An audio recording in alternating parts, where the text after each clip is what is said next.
कहो।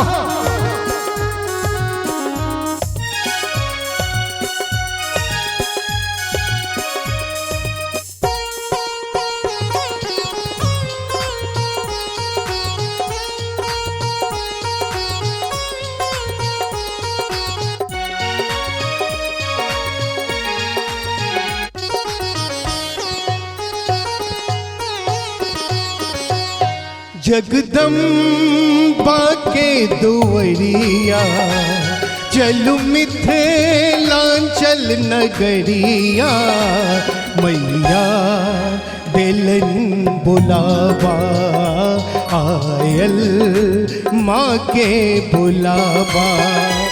जगदम्बा के दुवरिया चलु मिथिलांचल नगरिया, मैया दिलन बुलावा आयल माँ के बुलावा।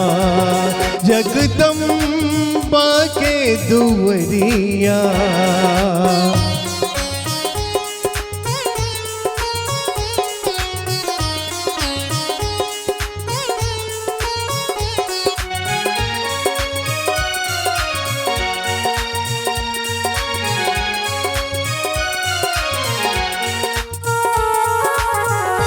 चलू देखब मंगरौनी में बुढ़िया माँ के आंगन।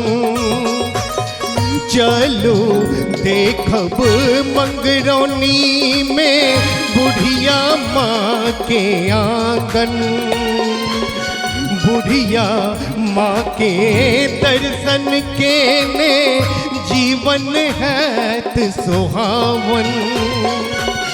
चलो चलो ऊंचक चलो कौलिया माँ के दर्शन।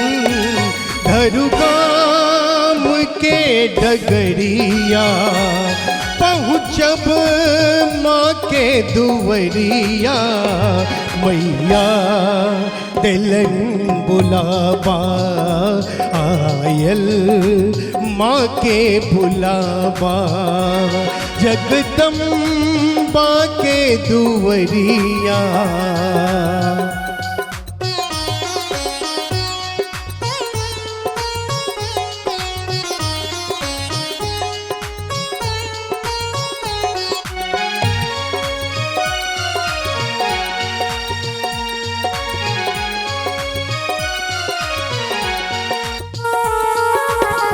बीजे मधुबनी में चमकल काली माँ के मंदिर।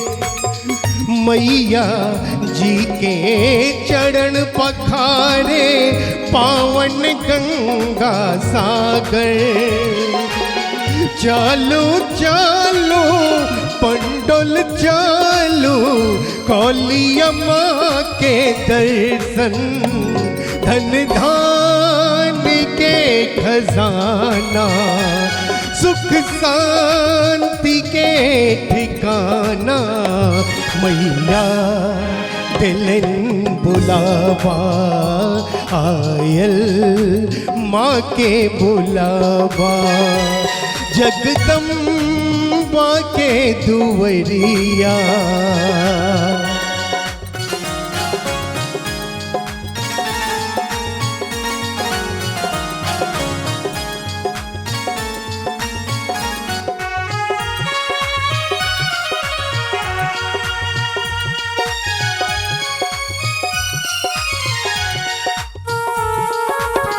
दरभंगा में देवी दर्शन देवी श्यामा माई।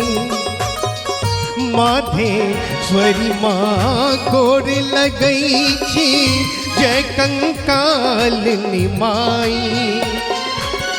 दरभंगा के राज किला में गूंजे जय जय माई। दिल मैया के दीवाना महाराज के खजाना मैया दिलन बुलावा आयल माँ के बुलावा जगदम्बा के दुवरिया चलू मिथिलांचल नगरिया मैया दिलन बुलावा आयल माँ के बुलावा मैया दिलन बुलावा आयल